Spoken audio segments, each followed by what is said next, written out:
Good morning प्यारे बच्चों। आज हम पढ़ेंगे अध्याय 16 जन आंदोलनों का उदय। ठीक है, तो जन आंदोलन क्या होता है, इसका उदय कैसे हुआ, इसकी प्रकृति है, इसकी विशेषता क्या है, इन सब के बारे में हम पढ़ेंगे। तो जन आंदोलन जो है वो 1970 के दशक से प्रारंभ हुआ।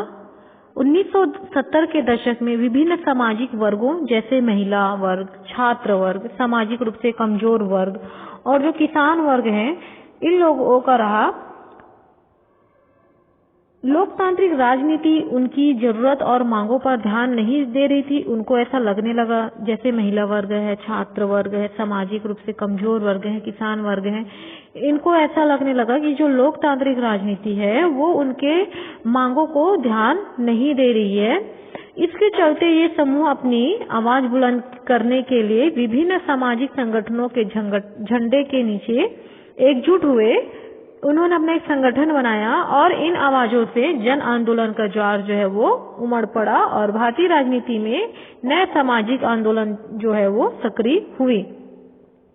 ठीक है, तो आगे हम ये जानने की कोशिश करेंगे कि जन आंदोलन से क्या अर्थ है, इसके तात्पर्य क्या है। इसका जो प्रारंभ हुआ वो 1970 के दशक से प्रारंभ हुआ। तो जन आंदोलन को सामाजिक आंदोलन के नाम से भी जाना जाता है। किस नाम से जाना जाता है? सामाजिक आंदोलन के नाम से जाना जाता है। समाज के जो विभिन्न समूह हैं, है ना, सामूहिक प्रयास से किसी स्पष्ट उद्देश्य की प्राप्ति के लिए आंदोलन करते हैं। जैसे आंदोलन करते हैं मतलब हड़ताल करते हैं, अपने मांगों को पूरा करने के लिए लोगों के सामने जो शासक वर्ग होते हैं या जो अधिपत्य जो वर्ग होता है, जो शासन करता है या जिससे हमको अपने मांगों को पूरा करना है, करवाना है, उनके सामने हम क्या करते हैं? प्रदर्शन करते हैं, जैसे हड़ताल, जुलूस, है ना। तो इस तरह से आंदोलन का अर्थ है कि हड़ताल करना है, जुलूस करना है या अपने मांगों को पूरा करवाना। ठीक है, जैसे छात्र संगठन जो है ना, आप सभी जानते हैं छात्र संगठन अपने मांगों को लेकर जो विद्यालय होता है या विश्वविद्यालय होता है ना, या महाविद्यालय होता है, वहां पे अगर छात्रों की जो आवश्यकताएं हैं, है ना, उनको जो चीजें मिलनी चाहिए, जो सुविधाएं मिलनी चाहिए, वो नहीं मिल पाती है, तो छात्र जो है अपनी आवश्यकताओं की पूर्ति के लिए क्या करते हैं? विद्यालय, महाविद्यालय या जो विश्वविद्यालय होता है वहां पे क्या करते हैं? ये आंदोलन करते हैं अपने मांगों को पूरा करने के लिए। ठीक है, तो इनकी जो समूह होती है वो कैसे होती है? सामूहिक रूप से प्रयास करते हैं ये। और जैसे छोटे वर्ग के लोग होते हैं, है ना, सामाजिक रूप से, और जो छात्र संगठन होता है, किसान संगठन होता है, ये जो संगठन मिलकर क्या करते हैं? आंदोलन करते हैं। जब लगता है कि उनकी आकांक्षाओं की उपेक्षा हो रही है, किनकी? व्यक्तियों की, है ना, व्यक्तियों की अगर उनकी आकांक्षाएं या उनकी इच्छाओं की जो उपेक्षा हो रही है, उनकी इच्छाओं को पूरा नहीं किया जा रहा है ना, या फिर विकास की दौड़ में उन्हें उचित भागीदारी नहीं मिल रही है, तो वे अपनी इच्छाओं को अभिव्यक्त करने के लिए आंदोलन की राह पर निकल पड़ते हैं। ठीक है, इसके तहत कई प्रकार के माध्यमों का इस्तेमाल करते हैं, जैसे सार्वजनिक सभा करना, प्रदर्शन करना, भूख हड़ताल करना, रैली निकालना, जुलूस करना, है ना। कभी कभी इन आंदोलनों का उद्देश्य बदलाव लाने के बदले इसे क्या करना होता है? रोकना होता है। ठीक है, बदलाव लाना मतलब जैसे कोई जो चीजें हैं, कई चीजें जो चलते आ रही होती है ना पुराने समय से, जो हमारी संस्कृति है, हमारी परंपरा है, और अगर इसमें अचानक से कोई बदलाव लाना चाहे तो उस बदलाव को रोकने के लिए क्या किया जाता है? आंदोलन किया जाता है। लोकतंत्र में जन आंदोलनों के महत्वपूर्ण भूमिका होती है। इनकी प्रवृत्ति अथवा स्वरूप निश्चित नहीं होती है। यह कई प्रकार के हो सकते हैं। वे स्थानीय भी हो सकते हैं, वे देशव्यापी भी हो सकते हैं। स्थानीय मतलब अपने स्थानीय क्षेत्र जहां हम रहते हैं, हमारे आसपास, हमारे शहर, हमारे नगर, हमारे राज्य, है ना। और देशव्यापी भी हो सकते हैं, मतलब पूरे देश के अंदर भी हो सकता है ना। जैसे अगर सामाजिक तौर पर लिया जाए, है ना, तो जैसे जो छोटे वर्ग के लोग थे, है ना, वो आंदोलन करते हैं जैसे किसान आंदोलन है ना, किसान आंदोलन जो है कैसा है, वो देशव्यापी है। पूरे देश के अंदर जितने भी किसान हैं अपने मांगों को लेकर वो क्या कर सकते हैं, आंदोलन कर सकते हैं और करते हैं। जैसे अभी कुछ समय पहले जो है किसानों का जो आंदोलन है वो चल रहा था, है ना, और अभी भी जो दिल्ली में किसानों ने आंदोलन किया है तो अपनी मांगों को पूरा करवाने के लिए, ठीक है। तो ये ऐसे जो आंदोलन होते हैं वो क्या होते हैं, देशव्यापी आंदोलन होते हैं। वही देशव्यापी आंदोलन राष्ट्र के किसी वर्ग अथवा समूह को प्रभावित करता है और उनके समर्थन से चलाया जाता है। जैसे महिला आंदोलन है, पिछड़ी वर्ग आंदोलन है, किसान आंदोलन है। अभी मैंने बताया आपको, मैंने आपको दिल्ली का उदाहरण दिया जहाँ पे किसानों ने अभी आंदोलन कर रहे हैं, है ना।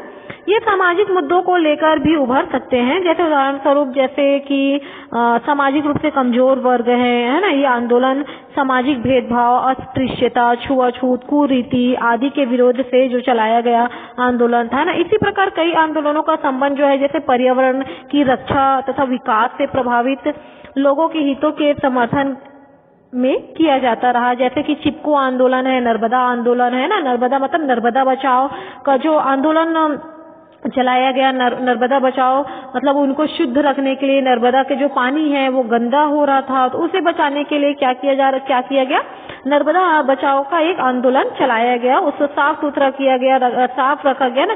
चिपको आंदोलन क्या है, चिपको आंदोलन जो है वो वन से संबंधित है, जहाँ पे वहाँ के जो निवासी है ना, जो आदिवासी वर्ग थे वो क्या किए, वो अपने वनों को बचाने के लिए, जिसका वो पूजा करते हैं, अपने देवी देवता मानते हैं उसे, वनों को, है ना, वो क्या किए, अपने वनों को बचाने के लिए, पेड़ों को बचाने के लिए, पेड़ों से क्या करने लग गए, वो जब चिपक गए, है ना, उनको कस के पकड़ लिया गया, उनको पेड़ों को चिपक गए ताकि उस पेड़ को कोई ना काट सके, ठीक है। इस तरह से चिपको आंदोलन है ना, तो इस तरह से कई आंदोलन जो है वो चलाया गया। आगे हम देखेंगे जन आंदोलन की जो विशेषता है, प्रकृति है, इसके बारे में हम देखेंगे। तो जन आंदोलन का जो पहला विशेषता है वो है जनमत, ठीक है। जनमत मतलब जनता का मत। जन आंदोलन जनमत के निर्माण में भूमिका निभाते हैं। जिस प्रकार सरकार द्वारा जन आंदोलनों का समाधान नहीं होता है और आंदोलन तीव्र तथा हिंसात्मक रूप ले लेते हैं, तो उस आंदोलन के नए चुनावों में जीत की संभावना कम हो जाती है, ठीक है। अगर कोई सरकार है, ठीक है, और उस समय में किसी वर्ग ने आंदोलन कर दिया, तो उस समय सरकार की जो सत्ता है ना, जो इनकी गद्दी है वो क्या हो जाती है, खतरे में आ जाती है ना। और अगला जो चुनाव होता है वो जीतने की जो संभावना होती है वो कम हो जाती है। इसलिए कोई भी सरकार ये नहीं चाहता है कि उसके कार्यकाल में जनता जो है वो आंदोलन करे। किसी सरकार के कार्यकाल के दौरान जन आंदोलन का ना होना या कम होना सरकार की सफलता का सूचक होता है। मतलब ये कहा जाता है कि जो सरकार है वो अच्छे से और सुचारू रूप से देश को चलाया, ठीक है। दूसरा जो विशेषता है वो है जन आकांक्षा। जन आकांक्षा मतलब जनता की इच्छा, उनकी आकांक्षाओं को पूरा करना।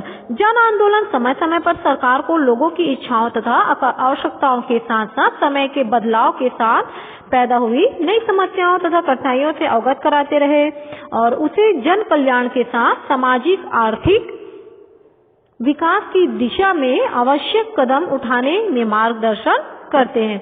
इस प्रकार जन आंदोलन समय के बदलाव के कारण उभरी और नई समस्याएं जो है, नई मुद्दों तथा लोगों की नई उभरती आकांक्षाओं पर प्रकाश डालते हैं और सामाजिक परिवर्तन की गति को तेज करने में सहायक होते हैं।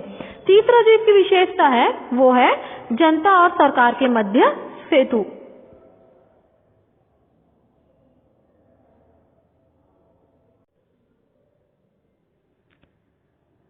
भारत की स्वतंत्रता के उपरांत प्रारंभिक वर्षों में दक्षिण भारत के आंध्र प्रदेश के अंतर्गत आने वाले जो तेलंगाना क्षेत्र थे, है ना, यहाँ के किसान कम्युनिस्ट पार्टी के नेतृत्व में लामबद्ध हुए, है ना, और उन्होंने काश्तकारों के बीच जमीन के पुनर्वितरण की मांग की। काश्तकार मतलब क्या होता है, काश्तकार मतलब होता है जो जमींदार होते हैं, है ना, जो जमींदार होते हैं उनके जमीन को उनको लगान देकर वहाँ पे क्या किया जाता है, कृषि कार्य किया जाता है। मतलब जो जमींदार होता है उसको, जो भी मजदूर होता है, जो किसान होता है, जो उस जमीन पे कृषि करना चाहता है, तो कृषि करने के लिए उसको क्या करना होता है, उसके बदले में उसे लगान देना होता है। ठीक है, तो ऐसे जो काश्तकार के बीच में जो ऐसे काश्तकार थे, जो जमींदार से जमीन लेकर लगान देकर किसानी करते थे, है ना, तो ऐसे जो जमीन थे, काश्तकार जमीन, उनको पुनर्वितरण, मतलब जो जमीन को जो बोते थे लगान देकर, जहाँ किसानी करते थे, उस मजदूर किसान को उस जमीन को जो वितरण है, पुनः वितरण, उनको उसे क्या कर दिया गया, उन्हीं को सौंप दिया गया, है ना। ऐसे मांग किया गया और आंध्र प्रदेश, पश्चिम बंगाल और बिहार के कुछ भागों में किसान तथा कृषि मजदूरों ने मार्क्सवादी, लेनिनवाद, कम्युनिस्ट पार्टी के कार्यकर्ताओं के नेतृत्व में अपना विरोध जारी रखा।